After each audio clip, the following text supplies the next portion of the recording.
Bro, நானும் ஒரு டைம்ல 8 டூ 10 ஹார்ஸ் கன்டினியூஸா ஸ்டடி பண்ண ட்ரை பண்ணிட்டு இருப்பேன். பட் பர்ன் அவுட் ஆயிரும்.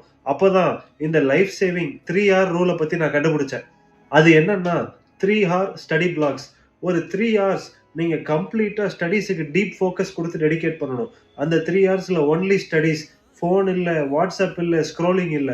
3 ஹார்ஸ் ஒன்லி புரொடக்டிவிட்டி. வேற எந்த மென்டல் ஓவர்லோடையும் நீங்க எடுத்துக்க தேவையில்ல. இந்த மாதிரி ஒரு 3 ஹார் ஸ்டடி செஷன் முடிச்சுட்டு, நீங்க சின்னதா ஒரு பிரேக் எடுத்துக்கலாம். அந்த பிரேக்ல நீங்க காஃபி குடிக்கலாம், ஸ்நாக்ஸ் சாப்பிடலாம், இல்ல சின்னதா ஒரு வாக் போயிட்டு வரலாம். எது வேணா பண்ணலாம். உங்க மைண்ட ரிஃப்ரெஷ் பண்றதுக்கு. இப்படி நீங்க பண்ணீங்கன்னா, உங்க பிரெயின் ரீசெட் ஆகும். உங்களோட நெக்ஸ்ட் 3 ஹார் ஸ்டடி செஷன் இன்னும் எனர்ஜெட்டிக்கா இருக்கும். Last thing adjust and repeat. என்னோட பர்ட்டிகுலர் ஸ்டடி ஸ்கெட்யூல்ல பார்த்தீங்கன்னா, இந்த மாதிரியான 3 ஹார் ஸ்டடி செஷன் சில நாள் 2 சைக்கிள் போடுவேன். சில நாள் 3 சைக்கிள் போடுவேன். எல்லா நாளும் ஒரே மாதிரி இருக்கணும்னு அவசியம் இல்ல. மெயின் திங் நீங்க ஃபோக்கஸ் பண்ண வேண்டியது கன்சிஸ்டன்சி அண்ட் பேலன்ஸ். வேற எதையும் ஃபோக்கஸ் பண்ணி டார்ச்சர் எடுத்துக்காதீங்க.